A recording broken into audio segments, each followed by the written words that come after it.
Oh, it's that side. Jackson, go in the room, baby. Jace, go in the room so I can put these clothes on y'all. As a matter of fact, Jace, get up off that bed right there so I can take that back in the room. Top of the day, beautiful people. Happy Friday, happy Friday.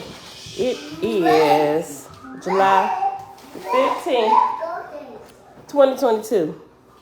Day 159 of year 4 of reading through the books of the law and the prophets. Excuse the background, beautiful people. They get themselves together. If you recording that, hold on, girl. Okay. Yeah, cookie. All right, y'all. Today, it is day 159 of year 4 of reading through the books of the law and the prophets, and of the 4-year consecutive day count, day 1177. Today, we're picking back up in the first book of God on page 309, which is located in Oahspe. So let's get started. Father, we thank you for another bright day of sunshine. And even when it rains, we thank you for the rain, because even as the seasons and the weather changes, so do we. Without the changes, neither can we change. All right, y'all. Let's get started. We might finish today. We definitely might. And when we do, if we finish a little bit early, that's going to be it for today. It's 28 chapters. We're on chapter 24. So just a quick recap. I'm thinking if I should reread chapter 23. Now, let me just give a recap. Okay, so we know that Utif has passed away. And right after she passed away, Brahma passed away. They pretty much been together from the time they laid eyes on each other since they first met, and they just grew, right? They had 7 sons. The first 6, which they had when they was in like the prime of their belief of the great spirit Oahspe meaning the greatest light or greatest light entity. But when they had their last son, because the promises had been taking so long to come to pass, that Utiv's faith started to wane, and so did Brahma's just a little bit. And Hog was born under those circumstances. So when he was born, while they were in that state of mind, his spiritual eyes and his spiritual ears were completely closed, and he couldn't hear and he couldn't see spiritually, right? I take blissful rise and set apart living. Shalom, shalom. Trina. Hey, girl, hey.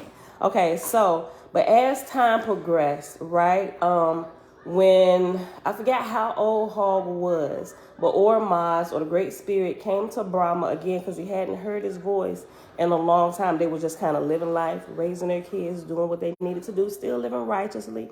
He came to Brahma again and told him in 18 years that, something would happen or something would begin to come to pass, right? So, but those 18 years we found out is when Brahma actually reached his fruition to actually become an Ehin. Was it Ehin? I think, yeah. He reached Ehin's status, so to speak, right? Ehin's status, pretty much, you are like completely, you just clicked over to a whole nother level of spirituality where you can be used as a spiritual conduit from the Great Spirit, pretty much like at all times. You done put in all this work and stuff to be super holy, all this great stuff where his spirit can like reside and thrive, right? Kind of like what happened when the guy who penned this book, what's his name? I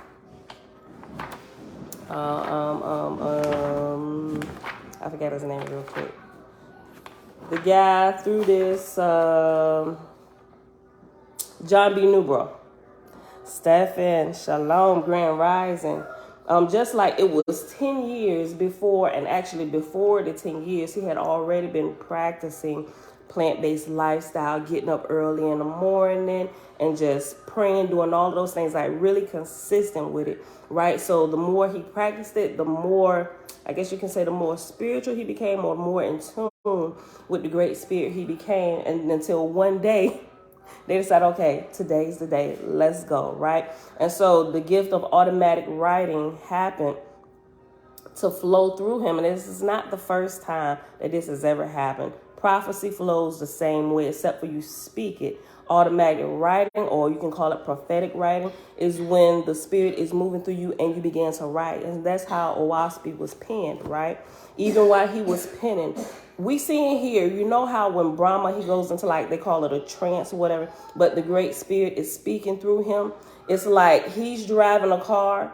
The Great Spirit is driving his body, but he's still there and he's present, and he could hear and see everything while the Great Spirit is talking. If you've ever prophesied, actually had the Spirit of Yah flow through you, you know what it is. I've had it happen a few times through me in my earliest days while I was in the military, out to sea. When I was out to sea, away from everything, like no kids, no anything, it's just me. And when I'm not working, I'm in my berth, I'm sitting out on like the flight deck or the hangar bay or something like that, just looking at the water, meditating, quietly praying. The Spirit of Yah can, like, it's just like so clear. It's like having a conversation with your best friend. And you just kind of go back and forth and you can hear the voice. But anyway, one time, I mentioned this before, a young lady who was on the ship with me, this is the first time I experienced it. I was out to sea, and I didn't know at the time she was actually contemplating killing herself while we was out to sea. And we just happened to, I didn't know that I was going to run into her when I was walking on the mess decks, but I saw her. I was coming from my berthing, and I'm just doing me or whatever. I was coming from my berthing. She was coming from the other end of the ship to go to her berthing. And I noticed she wasn't like crying or anything, but she just looked different. I could tell a difference on her face. And I was like, hey girl, I said, what's going on? She said, nothing. I could tell she was trying to act like everything okay. I wasn't crying. I was just like, you just getting off of work. You know how you stop. I'm like, hey girl, yeah, I'm about to go out here. Just kind of like that, but I could see it, and I could strongly sense, and I could just tell it was something about her demeanor. Like she looked the same, but I could tell that it was changed. And I stopped her. And after I said, hey, and she was like, oh, nothing, I'm just about to go to the berthing. It was like, whoom. Then the Spirit of Yah just began to flow through me. I had no idea that was about to happen, but it wasn't like, oh, shoot, what is happening? No, it was just like a natural thing, because I was always talking to him anyway while I was out to sea, so it was a natural thing. And I just happened to be in the right place at the right time, because this girl was on her way to go overdose on sleeping pills in our berthing. I didn't know that till a couple days later when she came back and told me. I had absolutely no clue. Then it hit me like a ton of bricks. Oh my gosh, right? I didn't stop. I could have stopped the flow, but I was already so familiar with the presence and the voice of God, and especially while out to sea, that was my greatest treasure of going out to sea. I love to just get away, because it's like, hey, where you at? You just happen to show up, because I don't have all those distractions and everything, I didn't have to worry about the kids, because I had one child at the time. I didn't have to worry about him because he was either with my mom or with my aunt or whatever. And me and my husband, we had just got married, but I just had all that time to myself when I wasn't working, while I was, out to sea. And then, like I said, it just hit me like a ton of bricks. I'm like, oh my gosh. And that was the very first time I had ever experienced that. It wasn't like a taking over or a possession. It's just like, I don't know. It's just, I don't even really know how to describe it. It just come upon you and just like flows through you. And it was like I was standing there. I was there. It was my voice, my body being used, but it was like I was just an observer of what was happening and the words that I was speaking. And I'm like, oh, wow. I didn't say, oh, wow, because y'all was kind of like using my vocal cords. But within myself, it was like my spirit was just like took a step back. And it's like we was listening what we was saying to her, so, but yeah, so it is a thing. Automatic writing, how this was penned, it is truly a true thing. We see it in the church all the time. It's just called prophecy. And the Spirit of Yah will flow through you and you can speak. Same thing. Automatic writing. It's the same thing, except for your mouth is not used. Your hand is being used and you're penning the words of the Creator. So, yeah. Shebrew, shalom. Yogi, Bronze Yogi, shalom. Jen, hey girl, hey, Grand Rising. Mom, shalom, shalom. I always mess up your name. Kila Olam Casado. Shalom. Anita. Hey, girl. Hey. Y'all, Roby Israel over here on Facebook. Janaya. Sis. Hey, girl. Hey. That's my niece, y'all. Janaya. Okay, y'all. All right, so did I finish with the recap? Okay. So quick recap. Yusuf has just passed away. Brahma passed away. Soon after she passed away, But after she passed away, remember, as you get 3 days after you pass away, kind of like to do your goodbyes or whatever, and your loved ones. So YouTube did that. And then when she rose upward, Brahma passed away. They was like right there at the same place, and he passed away, and the same thing happened to him. So let me do that. Let me reread 23. We read 23 yesterday. I want to reread 23 so we can just kind of be refreshed on what Brahma said after he gave up the ghost, and he presented himself to his sons and everything. And if you didn't see yesterday, I went back and I found the death rites, where it was talking about the 3 days. Those who are who's walking with the Great Spirit, or minds when they pass away. The 3 days that they get with the family, and then they're escorted by their ashars. Is it the ashars or the asafs? Yeah, you're escorted by your ashars, and you're kind of handed off to your asafs to go to where your next place in life, because you've just been born into the spiritual realm, right? Okay. But I posted that chapter 2 and 3 in the Book of Divinity, which is pages 238 to page 240 in Oahspe, and then also yesterday, First Book of God, chapter 22 and chapter 23, which is pages 307 to pages 308. I posted that in the community section on Facebook, in the comment section, or also in the comment section under yesterday's video. That way you have it. Okay, little baby. Okay, chapter 23 on page 308. The angel of God came in the sacred circle and stood in the midst. He said, "Greeting in the name of Ormazd. In his name I speak before you. First then, who of all that was dearest to Brahma, he or she shall arise?" And lo and behold, there arose every man, woman, and child, more than 10,000. The angel said, "By the side of Utiv shall ye, his most beloved, bury his body. On the 3rd day after his death, even at the hour of his death, shall ye bury him. And around about the grave shall ye sit thrice a day, morning, noon, and night, for 1 hour, singing and praying for the soul of Brahma for 2 days. And behold, on the evening of the 2nd day, ye shall behold the graves of both Brahma and Utiv opened, and their very bodies will come forth, and Brahma shall speak with you face to face." The angel then disappeared. And the people did as commanded, and they sat watching around the grave in a circle at a distance of 10 paces therefrom.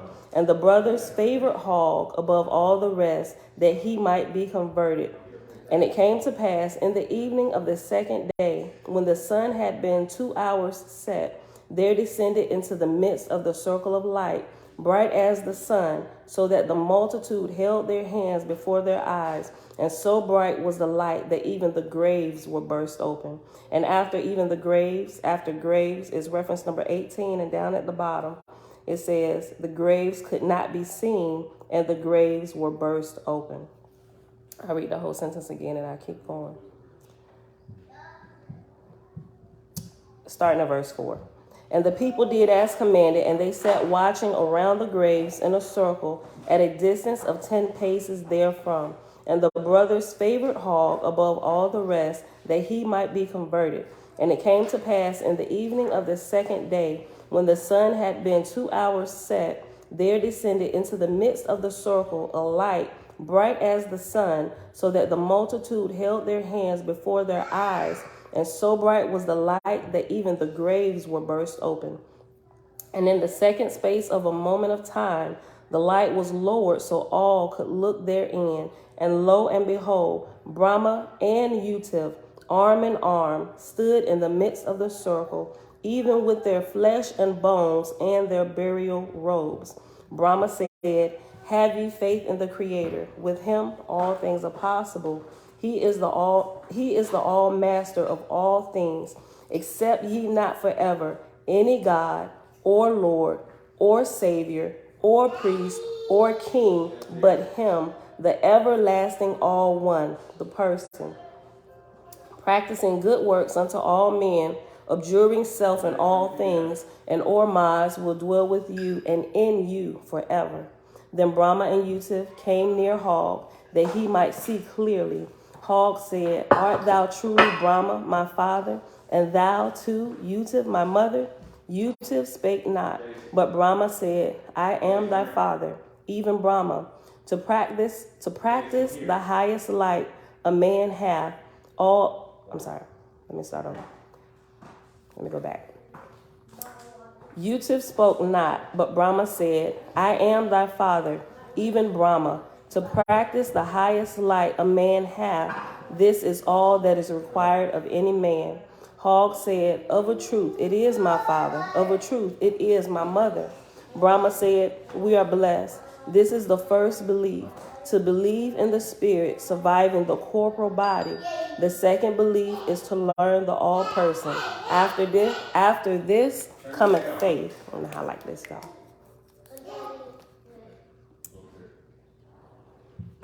This is the first belief, to believe in the spirit surviving the corporal body. So when you pass away, you don't die and you don't go away forever. You are just being born, right? This is like being in your mother's womb is like the first cycle you go through, right? And then you're born into the world. And then you develop here just like you developed in the womb of your mother. And after you're done here, hopefully your life hasn't been aborted in one of the many ways that it can be here in this atmosphere or in this womb of the earth. Once you're done here, you should have reached fruition of your spiritual life. And then you're born again into the spiritual realm where you're truly born, right? And then from there, you just continue to progress and grow where at least you should, right? If you don't fetal yourself back on your family members back here, y'all need to keep going. When y'all pass from here, after that third day, all right, go on, you need to get out of here. Go ahead with school. Get up out of here. Don't linger around here, because if they linger around here, they just degrade in spirit. And they become a druge, a fetal, or a familiar spirit. Elijah 7. Shalom, shalom, Sadak. Shalom. All right, verse 11.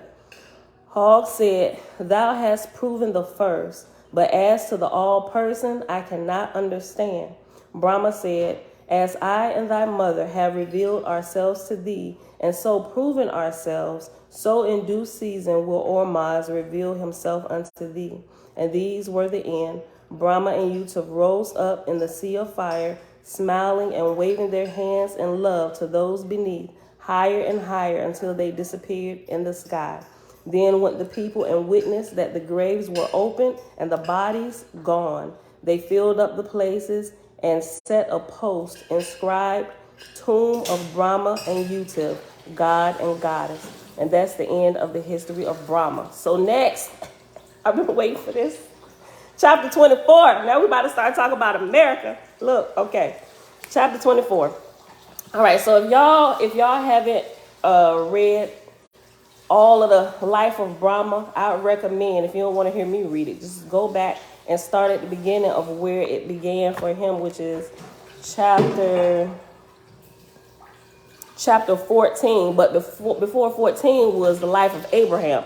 It corrects a whole lot of stuff that the Bible then got all chopped and screwed by the hands of Constantine and his hosts, right? So it brings out a lot of truth, things that we were questioning about, things that once we begin to actually practice the Torah and we began to notice that, wait a minute, something ain't right, something is missing. That's where we kind of start like, wait a minute, y'all, something is off about this, right? Because first of all, through our years of just reading through the Torah faithfully, we began to notice the voice changes and the tonality changes throughout the Torah. It's like, wait a minute, first y'all said this, but then he's saying this. It doesn't line up with the principles of life.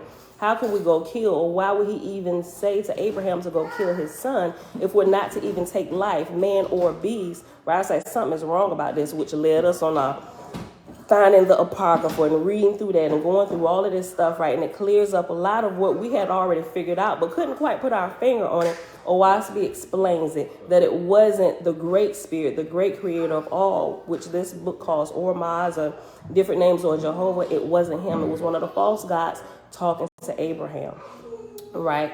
Okay, so you go back there, it'll give you all of that about Abraham. Then it goes into the book of Brahma and why his son Hog couldn't hear when they were in a state of unbelief when he was in the womb of his mother, right? Which explains a whole lot of stuff, at least to me, with different people I encountered, even some of my family who just seemed like they just spiritually dense or whatever. And then I began to think about their parents what I've learned from the principles through here. I'm like, wait a minute.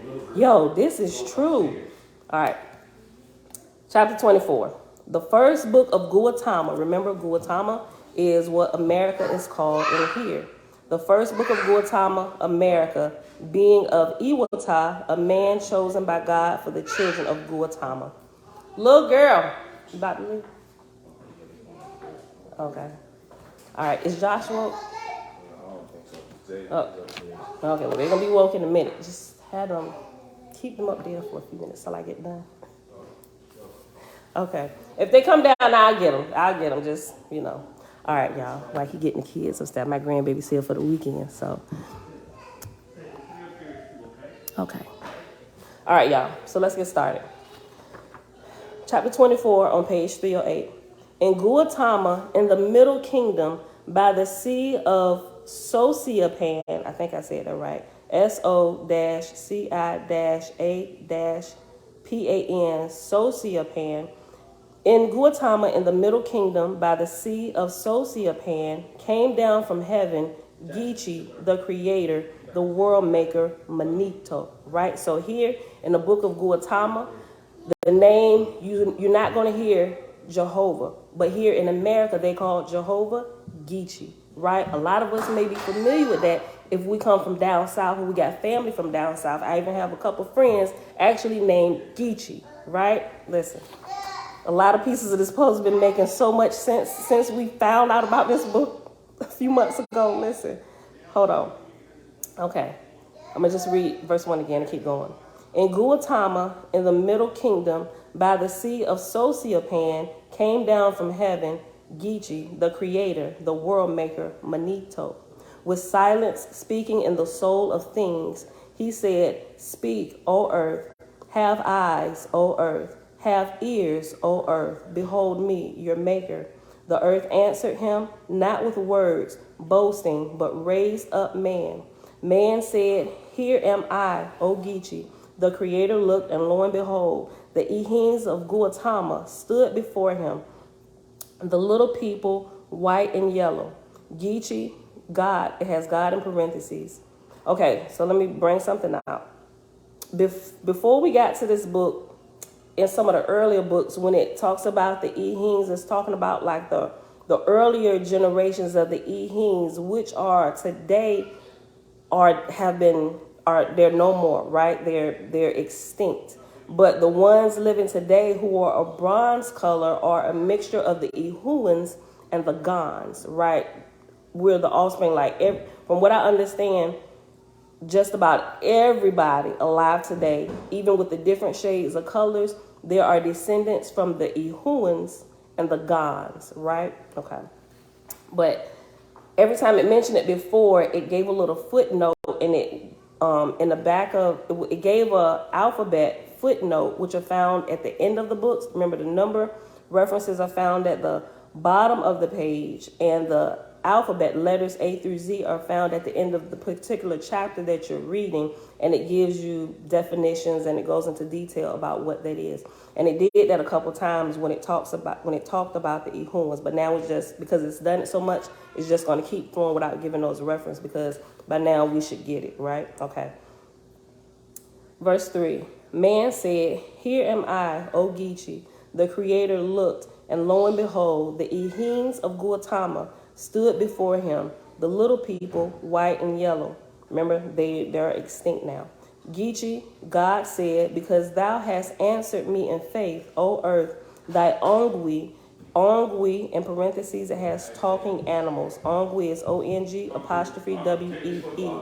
Thy Ong'wee, or talking animals, shall be called Ehim.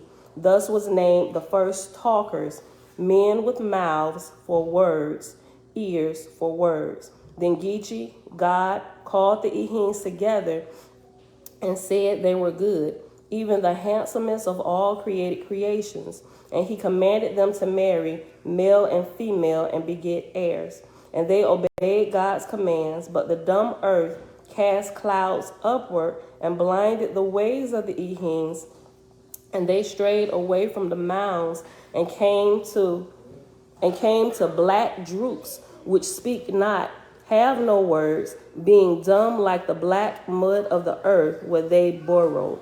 And right here after burrowed, it has a reference, let us see. Which one's my bag? My key. Right there, in the cabinet. So that's where we're going to be at? Yeah, for now, until we get a hook for them. They're not in there? Yeah, yeah. Okay. You order one? I didn't order one yet. I don't know which one I want to get. Okay, so here the letter references are found on page 316 and see, which that? Okay, I'll look and see if they got one. All right, love you. Okay, so letter C on page 316 says, see end note A in the first book of the first Lords and end note B in the Lord's first book. Okay, so let's do that. See end note in first book of the first Lords. Okay, let's find first book of the first Lords. I think we read that already. Okay, first book of the first Lords, start on page 38. Okay, and it said in note A. Okay, so we gotta go to the end of this book and find A. Oh, okay, which is on page 41. The footnote A for first book of the first Lords says, this factual description is not a I just kind of explained that. It found it for me. Okay, look, okay. This is about the races. This factual description is not a reference to the current races of man. Both Eheens and Drooks are extinct. All current races, little baby, all current races, whether Asian, European, African, Native American, etc., are descended from the Ehuans and the Gans. The first race of Ehuans were copper-colored, but modern descendants of Ehuans and Gans are expressed in all the complexions of humanity. The reference to the Drook race should not be confused with the general use of the term in which the word Drook refers to any person who is very low in spiritual grade, regardless of race. So there was an actual race of Drooks who are now extinct, and they had no spiritual insight whatsoever. Neither did they want to become spiritual and hear from the Creator. So now when the word Drook is used, okay, so when they use Drook with a capital letter, is referring to the actual race of Drooks. But when you see Drook through here and it's lowercase, it's just referring to the spiritually dumb, okay? The reference to the Drook race, and it has capital D for Drook right here. The reference to the Drook race should not be confused with the general use of the term in which the word Drook, lowercase d, in which the word Drook refers to any person who is very low in spiritual grade, regardless of race. There are also references indicating that some branches of the Eheens were of varied complexion. For example, the Lord's fifth book, chapter 3, verse 4, notes that the Eheens of Ham varied in complexion. See lineage of humanity plate at the end of the glossary. Okay, so let me keep my place while I'm trying to go through all these references. Okay. Because it listed it here, we got to go to it. Okay, the Lord's fifth book, which is found on page 122. Hold on. I got to keep my places. Then we got to finish looking at the footnote that I had. This is what I do when I'm just reading by myself. I go through all the footnotes just to make sure I ain't missing nothing. Okay, the Lord's fifth book. Oh, it was 122. Page 122.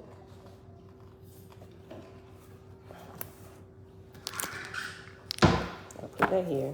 120. Okay, 122, chapter 3.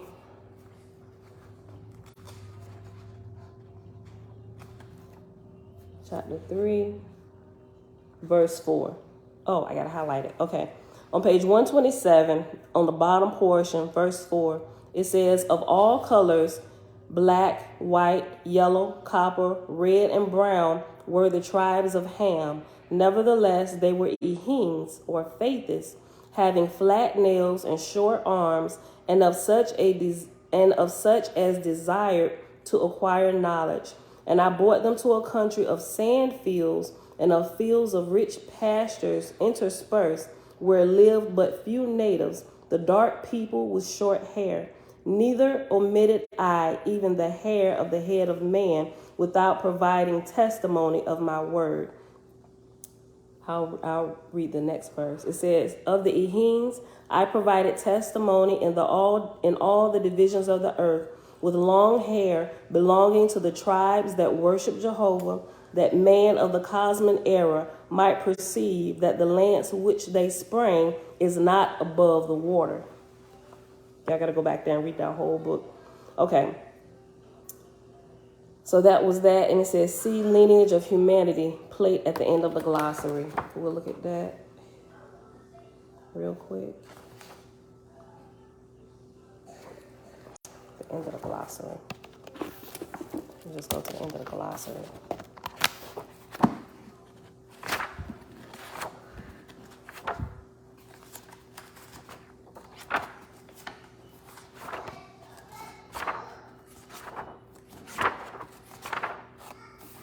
Bear with me, y'all. So, okay. All right. I'm going to hold all my places. Okay, that was that one. Okay, so I'm going to show this to y'all. And this is on page 789. Okay. And I'll take a picture of it and I'll post it in a community section on Facebook today. Okay, so it's going through like the lineage. And right here is where we're at.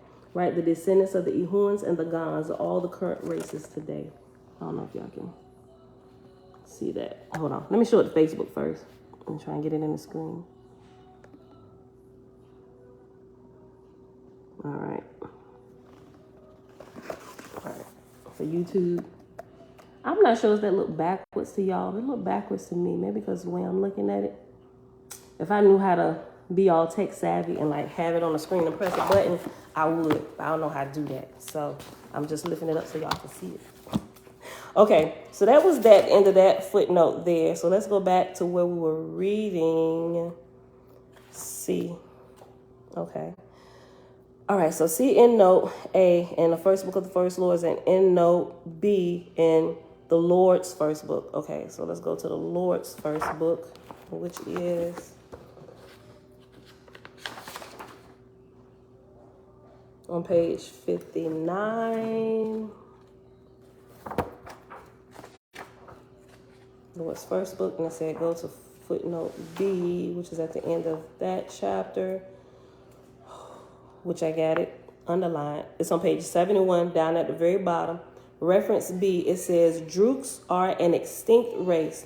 All the current races of humanity today are Ehuans and Gans, regardless of skin color.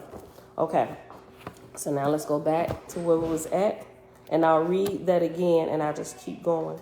Okay, verse 5, back to page 308, chapter 24, verse 5 at the bottom of the page. And they obeyed God's commands, but the dumb earth cast clouds upward and blinded the waves of the Ehines, and they strayed away from the mounds and came to black drooks, which speak not, have no words, being dumb like the black mud of the earth where they burrowed. And that was where reference letter C that just led us on that little search. Verse 6. In the darkness of the earth, the Ehines mingled with the Drooks, and lo and behold, a second-born speaking animal, Ong'wee, or Indian, stood upon the earth, tall and red and strong, swift and handsome. Gitchee, God said, I blame thee not, O Ehine. I saw the darkness, saw thy straits, but nevermore shalt thou dwell with Drooks, nor with the new red-born, and that would be the new red-born. I'm red-born, right? Matter of fact, some of us even call red, right? I blame thee not, O Ehine. I saw the darkness, saw thy straits, but nevermore shalt thou dwell with Drooks, nor with the newborn, nor with the new red-born, those with faces like new copper. Call them Yahuwah, for they shall be protectors over my chosen, the Ehines, forever. The Yahuwah shall drive away the bow, what?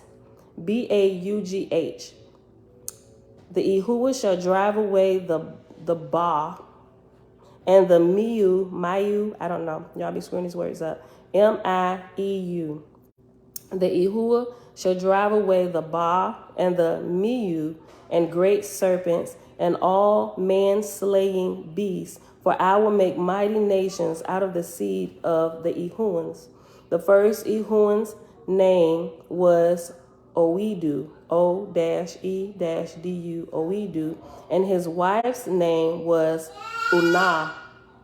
And they begat Owena and Dan and Shusa, but they had no more heirs. At a time soon after, the second man, whose name was Kakau, and whose wife's name was Wez, begat Sama and Panah and Kakak and Kubak and Jesam. And these were the first tribes of Ehuans in the land of Guatama after the flood, and they dwelt together, marrying and begetting offspring, dwelling in peace.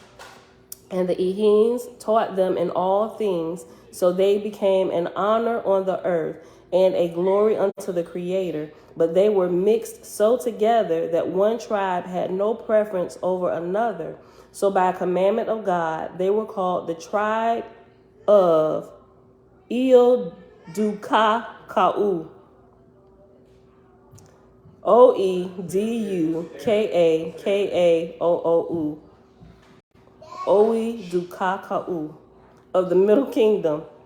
Wani o Panganaas. What? Wayne Eo Panganosa. And in parentheses, it got Central America. In the valley of Owak, by the river Hojanwan, Gitchee, Jehovah created another tribe called Bakhawughmeiuhowangotibah, and to the north of them in the mountains Meiuhowangotibah, and their tribes. Okay, son, love you too. And their tribes, you're welcome. And their tribes commingled, and Gitchee, God named them. Oh gosh, listen to this name. Bakhawughmeiuhowangotibah. Jesam, son of Rakau, married Wepan, daughter. Why?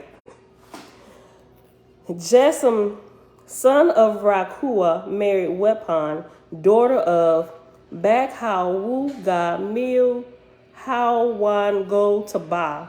And they begat Stogabak, and he begat Kam, and he begat Se, and she married Ban, son of the tribe Rakua, and Ban's firstborn son's name was Lebanasi.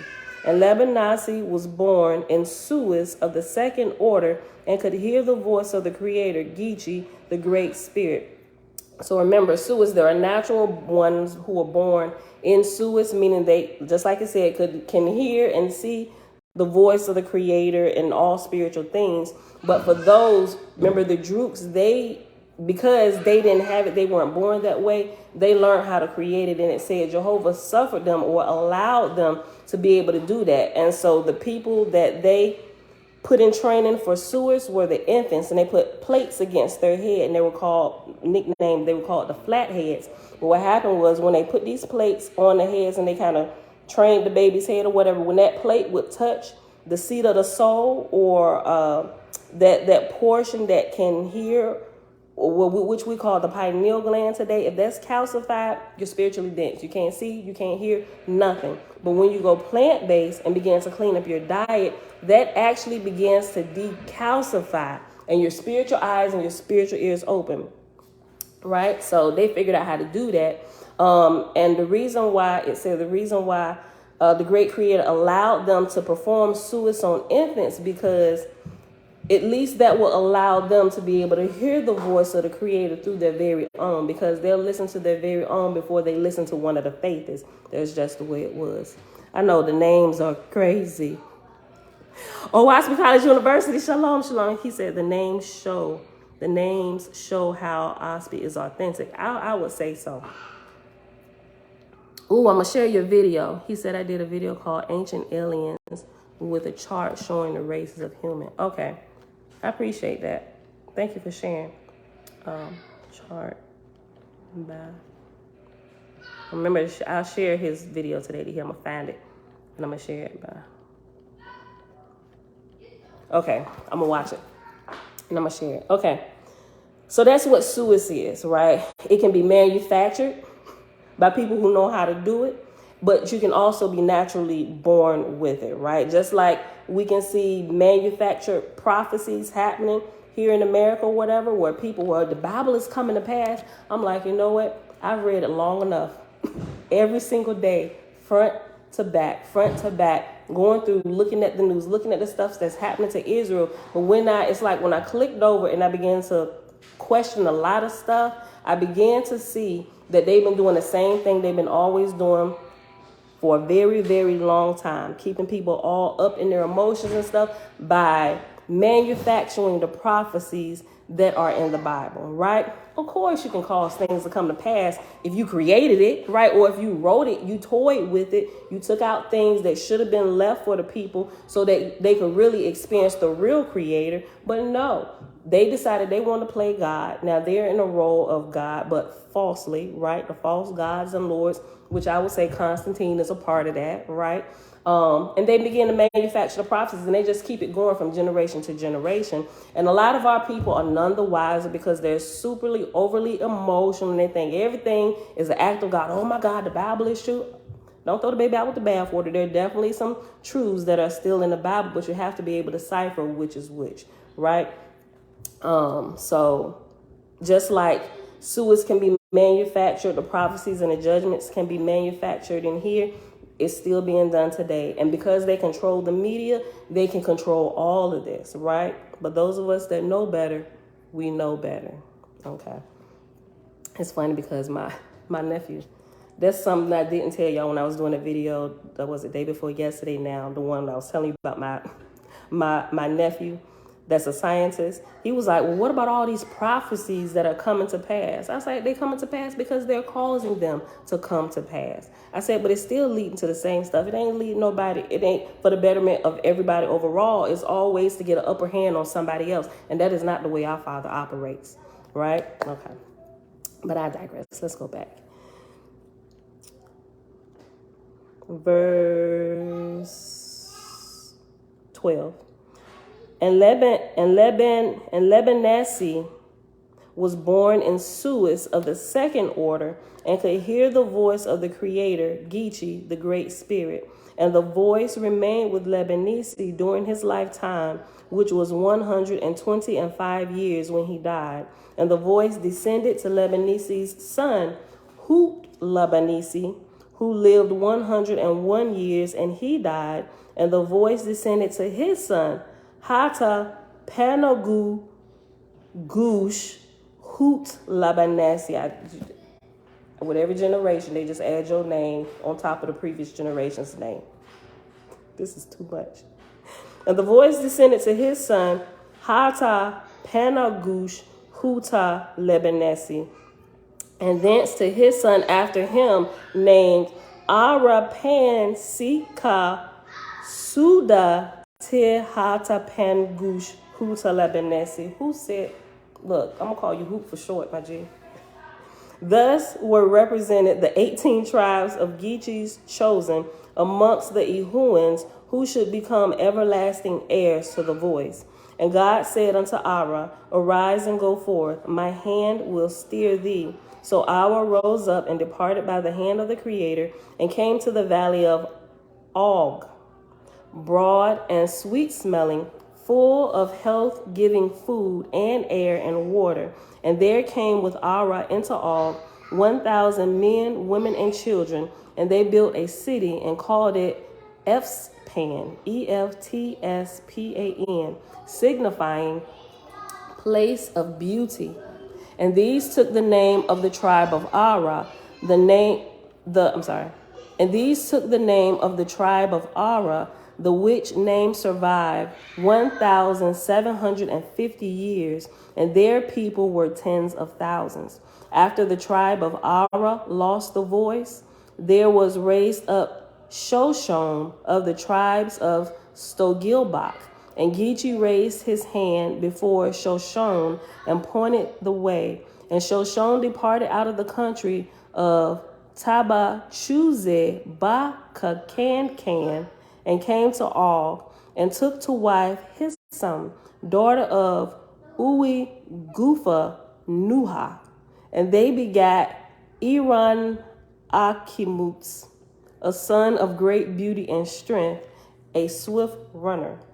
The voice of Gitchee Ong'wee, that is, in parentheses, son of Jehovah, came to Akimutz and remained with him during his natural lifetime, which was 90 years. And to his son, Fasa Wan Hut Gagan Ganera Aaron Akimutz.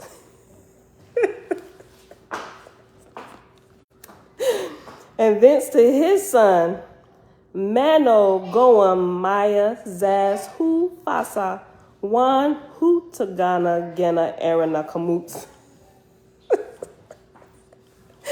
I'm sorry, y'all. I really am an adult. I really am.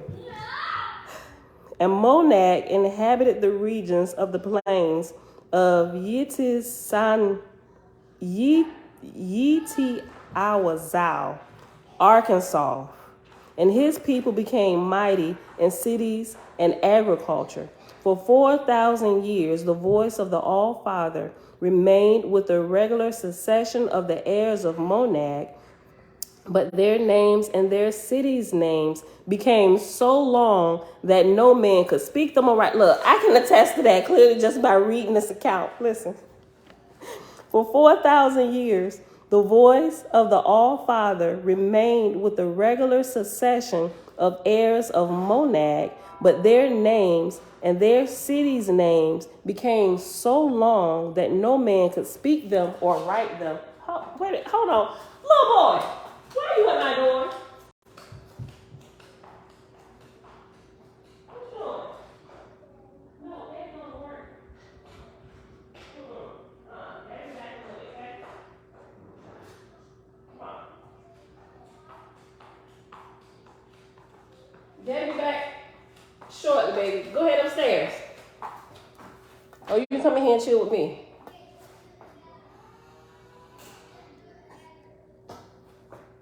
My grandbaby trying to leave out the door. He was looking for his daddy. Okay. What you about to do? You can stand there. Just don't touch the door.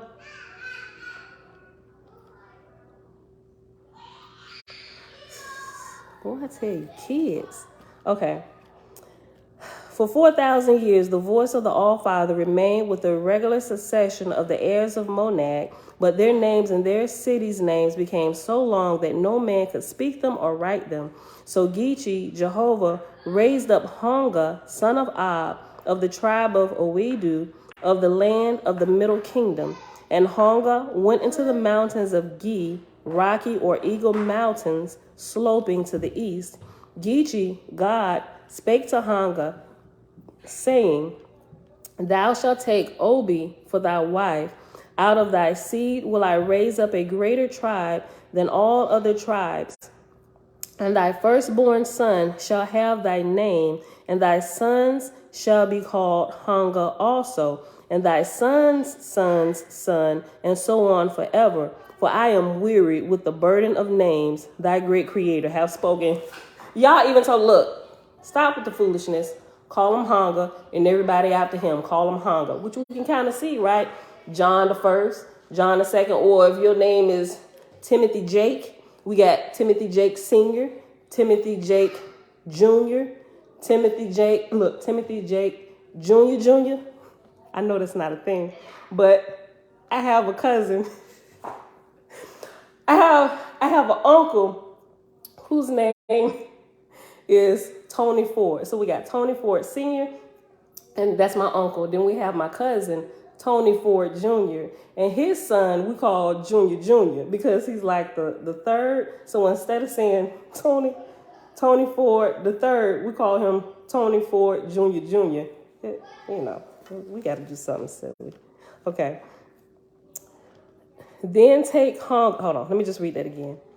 Verse 20. Gitchee, God spake to Ong'wee, saying, Thou shalt take Oahspe for thy wife. Out of thy seed will I raise up a greater tribe than all other tribes, and thy firstborn son shall have thy name, and thy son's son shall be called Ong'wee also, and thy son's son's son, and so on forever. For I am weary with the burden of names, thy great Creator hath spoken.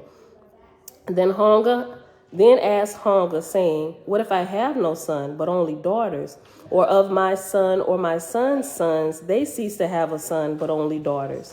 Then spake Gitchee, saying, The wife's first daughter. So it came to pass in course of time, Ong'wee married and begat heirs, and the voice of the Great Spirit remained with the tribes of Ong'wee. And it came to pass that he who heard the voice was always the chief prophet for the tribe, was called Bakhawughmeiuhowangotibah, but the people themselves were called Ong'wee, the same that hath endured to this day and is called Indian, right? We know that those here from America that's native to the lands of Guatemala, we know those terms, Ong'wee, right? Okay, so after chief, who was always the chief prophet for the tribe, after chief, it has reference number 19. And down at the bottom of the page, reference number 19 says, chief high prophet. So I read the whole verse again. Then spake Gitchee, saying, the wife's first daughter, right? So if they didn't have any sons, then the wife's first daughter would also get the name Ong'wee, right? If that was the name. So it came to pass in course of time, Ong'wee married and begot heirs, and the voice of the Great Spirit remained with the tribes of Ong'wee. And it came to pass that he who heard the voice was always called the chief prophet for the tribe, was called Bakhawughmeiuhowangotibah. But the people themselves were called Ong'wee. And we found out earlier in this chapter, Ong'wee is the speaking animal. So we're like speaking animals. Look, Shebrew, look, girl. I be messing up some of these names. Robin, Salama, hey sis. Look, I be messing up some of these names. Y'all gotta forgive me ahead of time. If y'all thought this was terrible, y'all should have been with us while we was reading through like Chronicles and stuff in the Bible. If I don't know how to do nothing else, I know how to tear your name up, but not on purpose. I be trying to get it right, so forgive me, right? I be even messing up some of y'all names. I'm sorry. And the generations of Ong'wee were called first Ong'wee, second Ong'wee, third Ong'wee, and so on. And this was the beginning of the counting of time in Guatemala. Neither knew any man the number of generations before the time of Ong'wee the first. And the land became full of cities from the east to the west and from the north to the south, and the people dwelt in peace, tribe with tribe, the world over. Then came the god of evil, Torah, and in parentheses, it's Uhura. We all know who Uhura is, right? Because we just read about him a couple books ago. Okay, so after Uhura, it has reference letter D. And so we'll go to reference letter D. Remember, the alphabet references are at the end of the current chapter. So jump back over to page 316, and D says, Torah was their pronunciation of Ahura Mazda, who was the false god Uhura or Cetus. His activities were discussed in the Book of Divinity. That's right. At the end of the Book of Divinity, after the Diva and the Divine Laws, remember, Uhura actually started out good.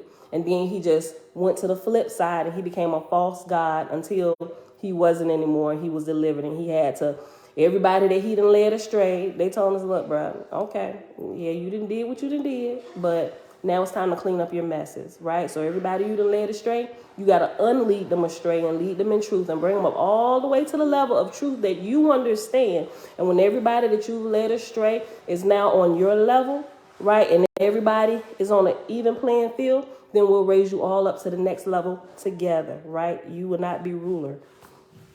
Okay. Verse 24, and the land became full of cities from the east to the west and from the north to the south, and the people dwelt in peace, tribe with tribe, the world over. Then came the god of evil, Ahura, sowing evil in the temples and on the altars. Yea, with a false tongue and cunning came he before the prophets, stealing their eyes away, stealing their ears away, holding up his hand, saying it was the great spirit's hand. Yeah, he did some craziness. And Etorah obsessed the nations and tribes of men to worship him, infatuating them with stories of far-off countries and the glory of kings and queens. And he set on foot a war of plunder, brought 10,000 times 10,000 evil spirits to aid and abet mortals in war. And Etorah, the god of evil, taught mortals to flatten the head, to make profits, and lo and behold, the land of Guatemala became a land of seers and prophets and conjurers seeking evil. Hey, hey, James, put her down. Oh, that's Bella. Put her down. Y'all stop. Go back upstairs, y'all. I'm almost done. Get some what? Yeah. Well, James' dad made him. Oh, y'all gonna have to wait. The wait till I'm done. Give me what time is it? Oh, it's 57 minutes. Give me a few minutes. Give me about 20 minutes. Give me about 20 minutes. Oh, I really want to finish this today. Okay. All right. We can clearly still see this in America, right? Verse 26. And Etorah, the god of evil, taught mortals to flatten the head, to make profits, and lo and behold, the land of Guatemala, or the Americas, became a land of seers and prophets and conjurers, seeking evil for evil's sake, consulting the spirits of the dead for war and for earthly glory and blood and death. We can still see remnants, a lot of it here. You got Sister Barbara with her crystal readings on every corner, at least here in Virginia, in like the Hampton Roads area. I see them in a lot of places. Okay, chapter 25. Look, if my grandbabies and my kids stay upstairs, we just gonna finish this. It's Friday. Because we only got what? Chapter 25 is 28 chapters. We'll see. If they come back down here doing the most, we're just gonna have to pause after chapter 25. And we'll finish the rest of it tomorrow. Okay. These then were the principal kings of that day.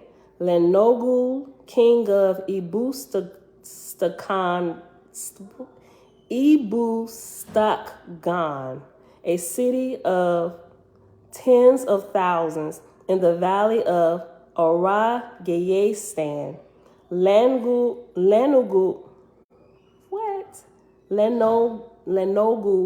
was the son of Tugagaha,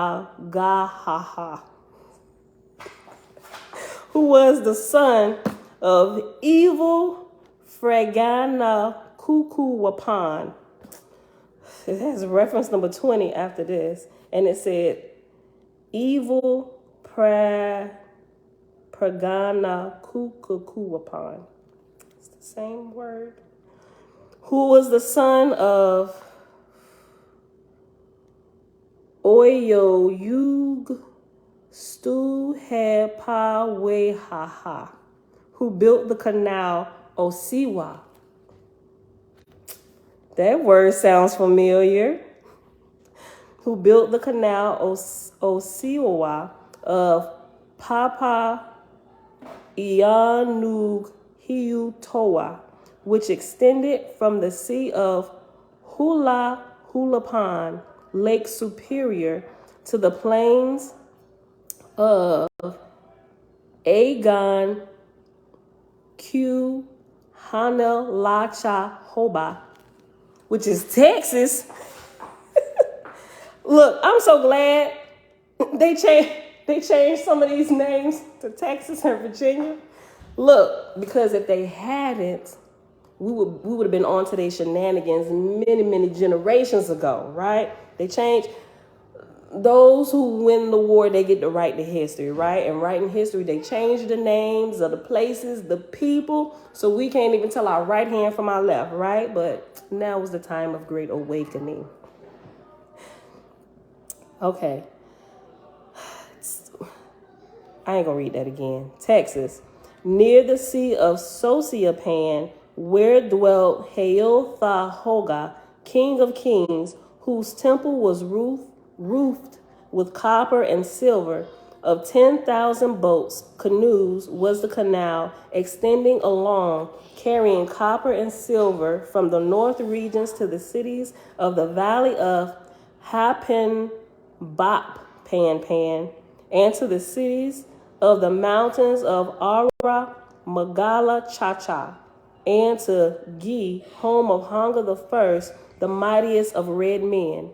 Next in power to Langul was T.C. Gam Bao Rakasax, king of the city of Chusanima Bapan, in the plains of Irezi Hoangamas, Central America, with 12 tributary cities extending along the river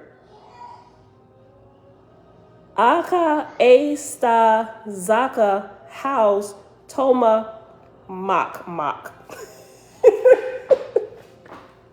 to the mountains of Nef Seda Wow Wacha Kaingama. And the third king in power, did we tell y'all about these names? And the third king in power was Chel Wa Se Bakan Nezu of the city of Inuista ha Chroma Hosufa ha. And to him were tributaries 27 cities and their kings. Chase Wasaha Bakanal Zu was the son. Why? Was the son of Teneham Gama Ra Hooch Sukhes Tome Pawasa. And after that long name is reference number 21. And down here, it gives the same thing, but it just removed an S and put a Z. And it says, Tene Hama Ham Gamera How Suk Za Haystone Mil Pawasa, who was son of Thu Se Game Gani Nasta Tamaka, who built the Great East Canal, the Osiwa Gala Sakala, in the rich valley of Tai Dasawanagasi, and through the land of Sigan Neo Galya Yuchi A Homa Hum.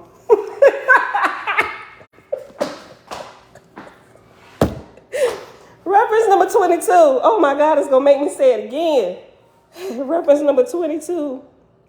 Si Ganil Gal Ya E Usia Hama Hum. Most likely, Louisiana, Mississippi. Mississippi.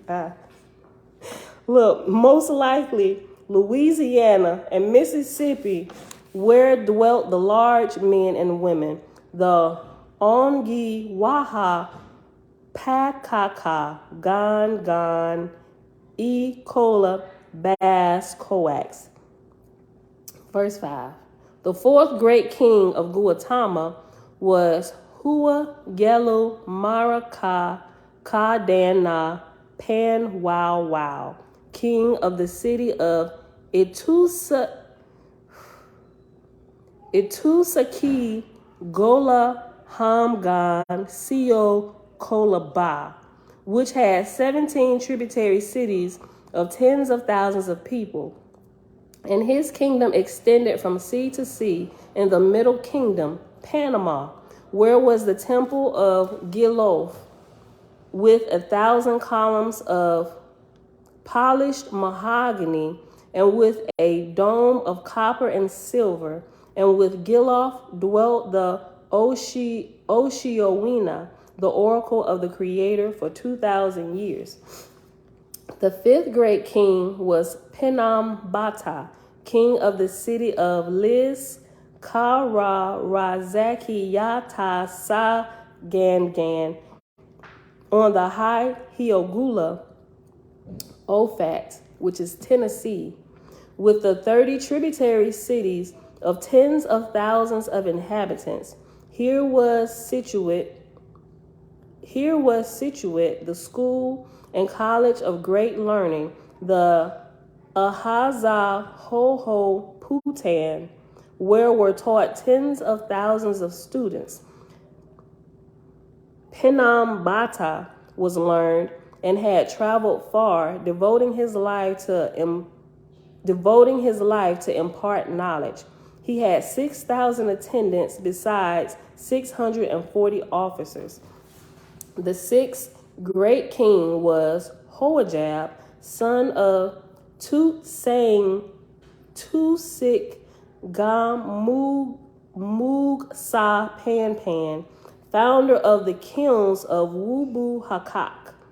Hoajab's capital city was Farjankahoma, with 33 tributary cities of tens of thousands of inhabitants of the plains of Hegal, and Hegal is southeastern Ohio. The seventh great king was Hiru Sak Hogam Sog Tab Bakbak, and his capital city was Hosu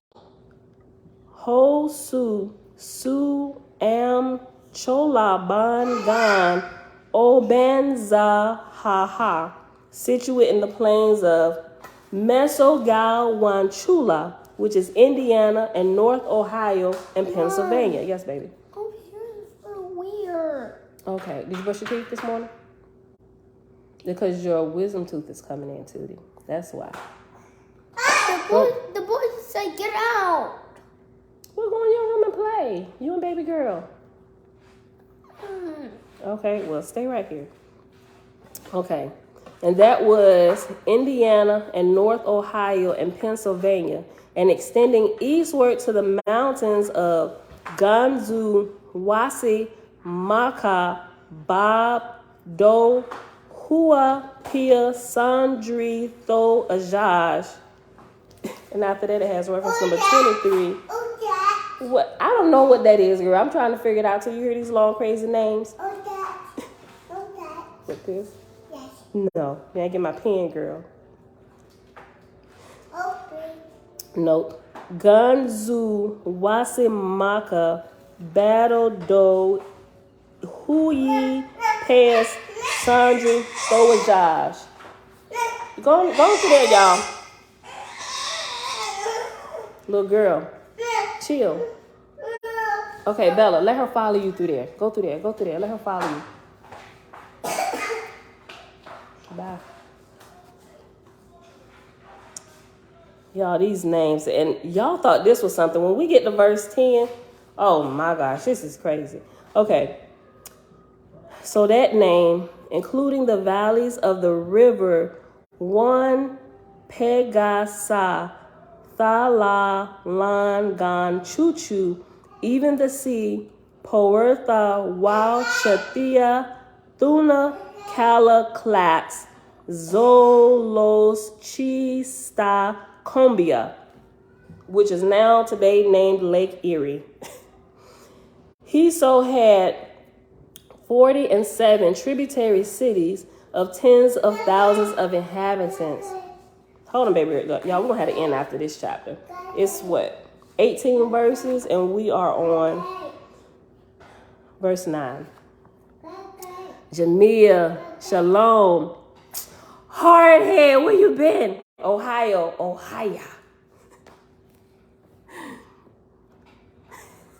Jen said those definitely have to be ancient Native American names. I'm telling you.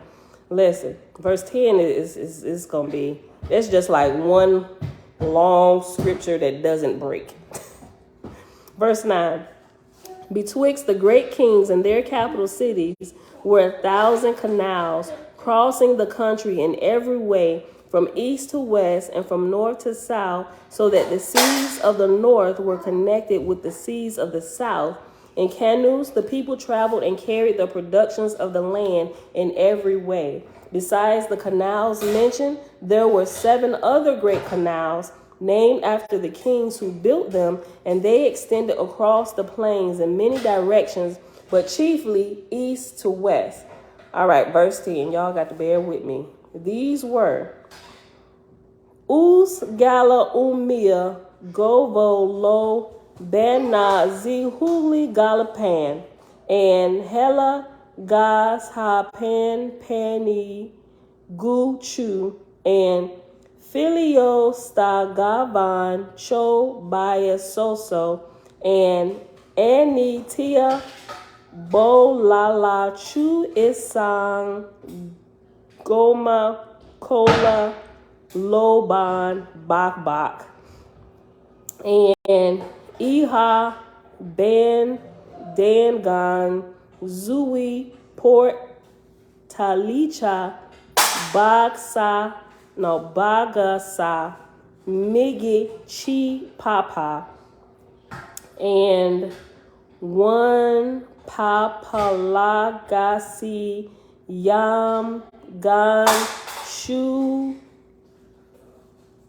Niedio Ganachu Gangi Tiva Tusu Sam Chui Balangadgad, and Hachu Ala Go Bawacha Cha Bakra Saganham Maz Huli Pan. Verse 11. In those days, the kings and learned men put their... Look, girl. Watch out. Go on, stay, look, girl. Leave my cabinets alone. Yes? That, leave it alone. In those days, the kings and learned men put their hearts to work, building canals and finding places and roadways for them, and herein lay the great glory and honor of man at that time. Yes, baby. Yeah, I locked it so you can't get in there and play with my pots and pans. And God, Gitchee, perceiving the virtue and wisdom of men, sent his angels to teach man the mystery of canal making, to teach man to compound clay with lime and sand, to hold water, to teach man to find the gall, the level, and the force of water. The angels also taught man to make pots and kettles, to burn the clay in suitable shapes, to find copper, ore, and silver ore, and gold and lead for the floors of the oracle chambers, clean and white and shining, suitable for angels. And they taught man how to soften copper like dough, how to harden copper like flint rock for axes, and mattocks for building canals, taught man how to work the ore in the fire and melt it, and how to make lead into sheets like cloth, taught man to till the soil and grow wheat and corn, taught the women how to grind it and make bread, taught the hunters how to slay the lion and the tiger and the mastodon, the hagwatha, the rooting animal of wisdom. Besides all these inhabited regions, there lay another country to the far west, 50 days' journey, and the land of Goishalobak, which is Utah, a place of sand and salt and hot boiling waters. I was talking to somebody in Utah yesterday. And this region was a 20 days journey broad, east and west, and 50 days journey broad, north and south. In the high north lay the kingdom of Oligala, the land of giants, the place of yellow rocks and high sprouting waters. Oligala it was who gave away his kingdom, the great city of Bakhawughmeiuhowangotibah, with the 24 tributary cities spread along the valley of Animusaguchakakfula, Yellowstone Valley, gave his kingdom to his queen Minneganwashaka, with the yellow hair long hanging down. And the queen built temples 270 and 2 adjacent to the spouting waters, where her people went every morning at sunrise, singing praise to Gitchee Ong'wee, the creator. South of Oligala lay the kingdom of Ong'wee, around about the sea of Chusa Mangawbihasa Ghana Wawichi, the Salt Lake, in the valley of Muagoba, which is to say, consecrated place of the voice, a kingdom of 40 cities.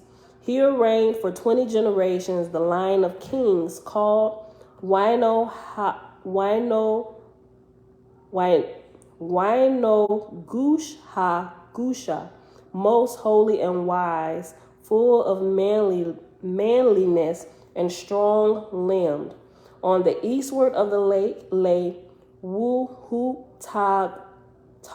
Togni, the ground of games and tournaments, where came tens of thousands every autumn to exhibit their strength, carrying horses and oxen, and running and leaping, running races with the trained Eagama, the deer.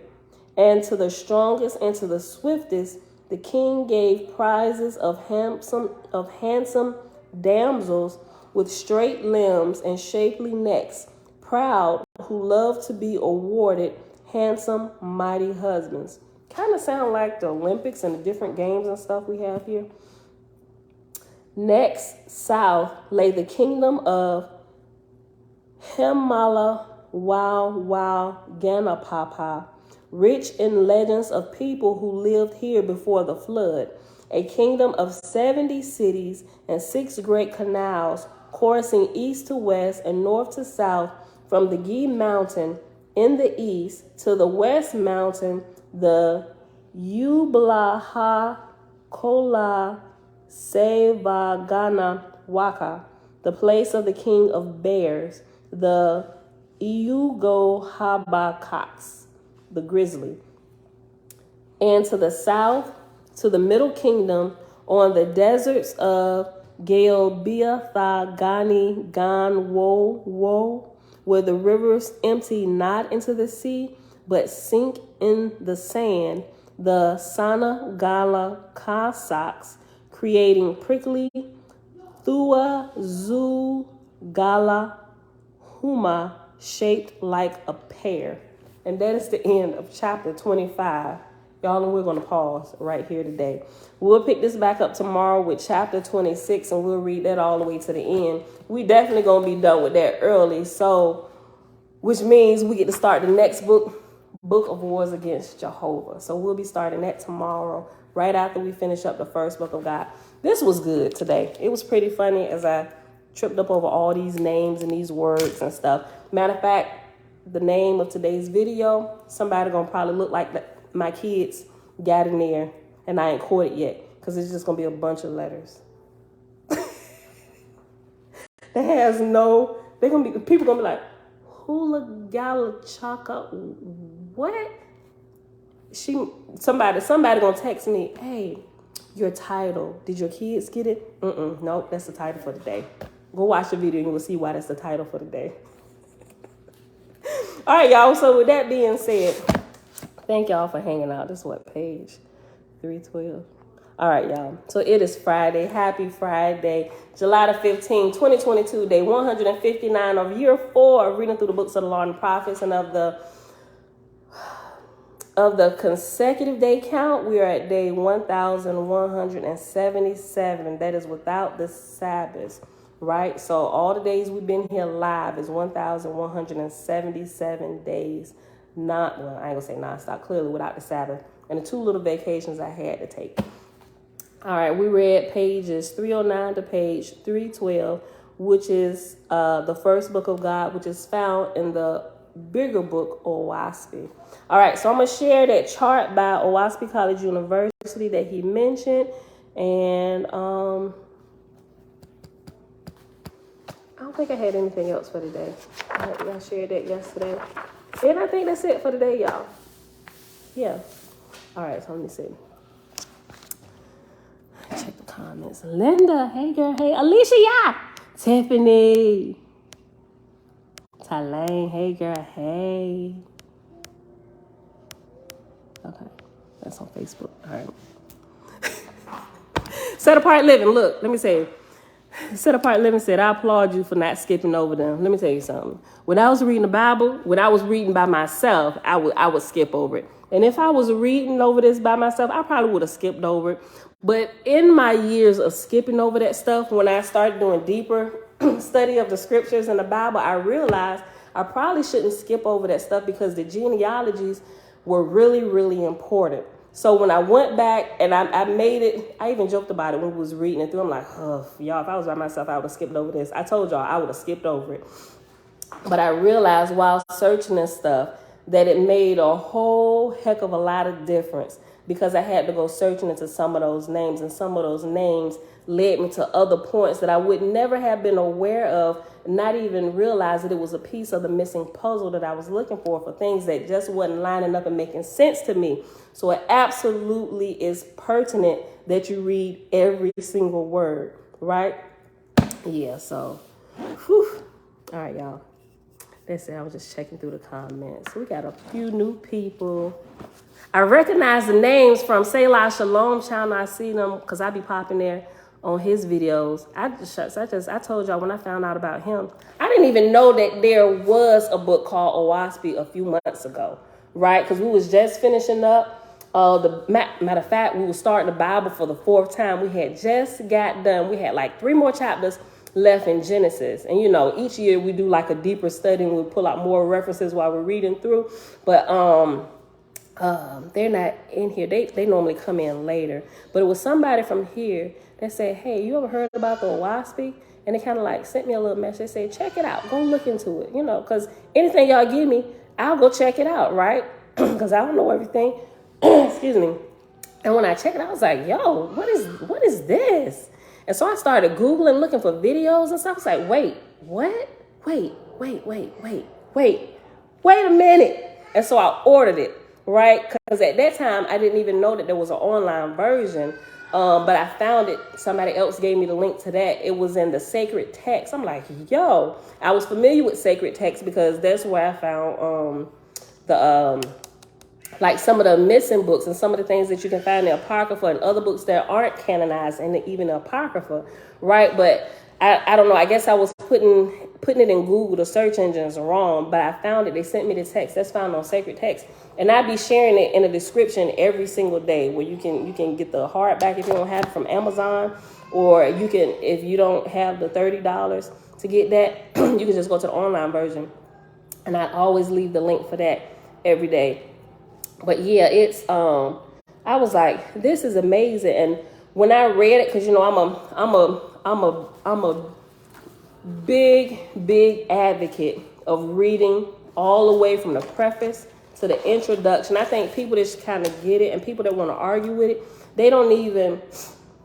I say the super religious people. I'm like, y'all, you miss a whole education just in the preface and the introduction of books, right? Which is when I was reading the Bible, when I decided to go read the preface and the introduction, what that tells you about the name changes of gods and stuff and lords. I was like, wait, they have this in the beginning of the Bible all these years. I never read it, which started me on like my deeper search, always reading every single page. There's literally a whole education, and it tells you why they changed the names, the original names of the Creator, and why that was using God and Lord God and all that stuff. That's there in the beginning of a few, at least my Thompson chain it is, and one of my other Bibles, it tells you about that. I'm like, yo, wait, what? hold on. So all this time I'm reading Lord, Lord God, I'm just attributing it all to the Great Spirit. And it wasn't him. Even through the Bible, once you're familiar with the terms, you can go back and read the Bible and it'll never read the same again, because you can immediately pick out who is speaking. And that's one of the things we start running to. I'm like, y'all, the tone is changing. It sounds like somebody else is speaking. Although this is saying God or Lord God, it doesn't seem like the person who is just speaking. It's different, right? That's what you miss, the intricate details when you skip pages, when you skip the preface and you skip the introduction, all of that stuff. So that's why we always read from the very first page we can touch and turn. We're going to read it. We even read through the table of contents, right? And we just go through. So, but yeah, like I said, I hadn't even heard the word a couple months ago till somebody who come in here from time to time mentioned it. I went and checked it out. I'm like, hold on. And I had to order it. I started telling my family about it. I'm like, yo, wait a minute. I said, this is more helpful to me than what the Bible is. When I ain't throwing the Bible away, don't throw the baby out with the bathwater, But having them side by side to compare, it's like the Oahspe brings out the truths and the untruths that are found in the Bible from the beginning to the end. Whether you're Torah only or you're Torah and New Testament, or you're still New Testament Christian, you think the Old Testament is done. All of that stuff, it brings it into a better balance where you don't get everything all chopped and screwed. I was like, we got to read this, and we stopped. When I was probably about a weekend. By the time my Oahspe got here, by the time we got finished with Genesis, I was like, y'all, we've got to stop this. I said, we're not even going to start in Exodus. I said, we have to start Oahspe. And I was at that point, I was like hooked for just my little bit of research and what I was going. I was like, yo, wait a minute, stop, yo. And that's where we left off. I think, I forget what month, but you will see, we end Genesis. And then you see how it changes. And even by reading through this, some of the things that we had been trying to figure out about the scriptures, it began to bring a lot of things into balance, right? So even one of my beliefs that was developing at the time was reincarnation, to where when I got over here, I'm like, holy crap, y'all. And I said, yo, wait a minute. Reincarnation is wrong. I said, it's a false doctrine. I was like, which makes sense. Because of all like the spiritual experiences I've had with otherworldly entities, now understanding who is showing up, the different crazy spiritual things or spookiness, whatever you want to call it, that happens. This helped bring to light, first of all, who it was. It wasn't like the church called it like demons. I was like, these are human beings who don't have their flesh anymore, right? And you're here like trying to torment me, and I'm trying to figure out what in the world is going on. So Oahspe has been like a great, I say, lifesaver in education, especially for me with all the spiritual things that have happened to me and still happen to me ever since I was a little girl. It brings a lot of things into light. So now if I see something, I can immediately recognize it, right? And I can speak directly to it because I know what it is. Even my sister with her whole haunted house and stuff, I'm like, girl, you need to find out who was, well, she'd have moved out now. But I was like, those are people, those are human spirits who've lost their flesh. I said, and at this point, they're drooks, right? And they refuse to rise. They're still hanging around here on the earth. I said, and they shouldn't be there. But yeah, y'all, this is so good. I'm really grateful. I'm trying to remember. I think the name is, and I probably say it wrong, Etzhael, something like that. But that was the person who mentioned it the very first time, a couple of times, and I went and checked it out. So I'm forever grateful. And I still don't know if that's a male or a female who did it. But if you see it, just help us out. Because the names sometimes throw me off because I'm not sure if it's a male or a female, and I don't want to disrespect anybody in that kind of way or whatever, right? Yeah, definitely. We got to clean up Elijah 7 said, right, sister? We got to clean up all the messes and help to bring a clear understanding. It really is an eye opener. It helps us sort some things out. Stephen, spiritual light shock. I felt the same way when I understood about reincarnation. Yeah. But look, it made sense though in another whole way, because it would make sense. Okay, so the reincarnation doctrine was created by those who have already passed away, that no longer have their bodies, that are trying to get here. Those are the jutes or the fetals or familiar spirits that refuse to continue growing, and they hang around the lower heaven, the third heaven, which is like really in operation all the time with us who are humans. Church just label everything good or evil, the devil or Satan. They say it's demons, Satan and his imps. And that's not really, but if you want to call them that, okay, I get. Now, I don't really fight with people of words. I know what you're saying. I know exactly who it is. It's those who have lived once. They refuse to go on, and they're hanging here around family members and friends, and even crystal ball readers and soothsayers. When they go to get their prophecies, or they go to conjure up or whatever, the information that they get, and a lot of times you will see that it's real and it's true information, but the information doesn't come from the Great Spirit or his chain of command of light. It's coming from those fetals and those familiars and those droops who are under the rulership of false lords and gods. And you will get some true information, but they ain't gonna tell you everything, right? They give you the flip side of the complete information, and people kind of operate off that and get them all chopped and screwed and discombobulated, right? So if you're hearing voices and you're not sure if it's coming from the kingdom of light or the kingdom of darkness or the kingdom of the false gods and lords, just think about it, right? Oahspe teaches us to consider what is being said. If it's coming from the Father, the Great Spirit, what is being said will lead to life for all parties involved. All parties involved, right? If it's coming from the kingdom of darkness, it's going to give you one-sided information like, sis, go whoop her tail, right? No, one person win, another one, you could possibly die, because when I lay these hands, you can tell the information you're getting is coming from the wrong side of light. Because if it was coming from the right side, it would teach you to think, no, don't attack your sister, or don't attack your brother. Y'all need to work this out, right? And you're stronger together than you are separated and apart. That's how you can tell what information you're getting and who it's coming from. That's how you qualify what's being said to you spiritually. Yes. No, don't put it in there. No, don't do that. I'll do it. All right, y'all. So my kids and grandbabies is coming through here. So, but yeah, we need to go ahead and get out of here.